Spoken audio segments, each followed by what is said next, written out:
아침 먹고 가야지. 오늘 아침 메뉴는 민수기 11장 1절에서 15절 말씀입니다. 민수기 10장까지의 내용은 하나님께서 전쟁에 나갈 수 있는 사람들을 계수하게 하셨고, 광야에서 질서정연하게 움직일 수 있는 진영을 알려주시고, 삶의 기준과 지침이 되는 법을 만들어 주셨으며, 성막을 완성하게 하셔서 그 위에 임재하시는 시각적인 효과도 보여주셨습니다.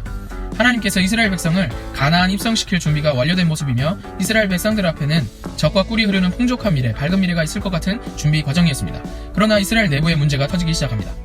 첫 번째 백성의 원망이 하나님께 들리자 하나님은 진노하셔서 불로 심판하십니다. 이어 백성들이 두 번째로 원망을 쏟아내는데, 백성들의 원망의 원인은 고기 없음 때문이었습니다. 약 1년 전 출애굽을 해서 시내산에 도착하기 전에 이스라엘 백성이 고기를 먹을 수 없다는 이유로 원망 불평할 때에 하나님께서 메추라기를 먹이신 일이 있었고, 또 그들은 날마다 하나님께서 거저주시는 만나를 먹고 있는 상황이었습니다. 구하면 주시는 여호와를 경험했음에도 불구하고 애굽 땅을 그리워하고 있다는 것입니다. 더 정확한 표현은 하나님의 백성 되었다는 사실보다 애굽 땅의 종이었을 때를 그리워한다는 것입니다. 광야에서 아무리 진영을 잘 꾸려 이동하고 하나님께서 주신 법대로 산다고 하지만 날마다 어려움은 있었을 것입니다.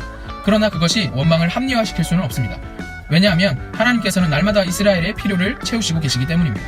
그런데 왜 이스라엘 백성들은 이와 같은 원망을 했을까요? 그것은 4절을 통해 알 수 있습니다. 바로 탐욕 때문인 것입니다.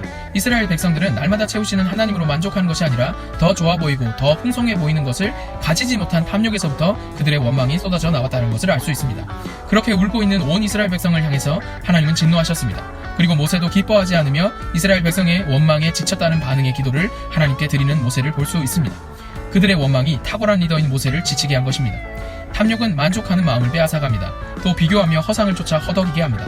그리고 원망과 불평은 나와 주변을 병들게 합니다. 하나님께서는 이스라엘 백성이 조금 더 인내하지 못하는 것에 진노하시는 것이 아니라 그들을 억압하고 자유를 짓밟고 생명을 빼앗아갔던 애굽을 그리워하고 그 고통의 자리에 다시 서기를 하나님의 백성이 되는 것보다 더 사랑하고 있는 이스라엘 백성의 망각과 무지에 진노하시는 것입니다. 오늘의 적용, 빠밤. 우리가 오늘을 만족하지 못하는 이유가 무엇인지 생각해봅시다. 세상의 상대적인 만족이 아니라 이미 어떤 대가로도 받을 수 없는 구원을 주신 하나님께 감사하고 감격하는 하루가 되길 소망합니다.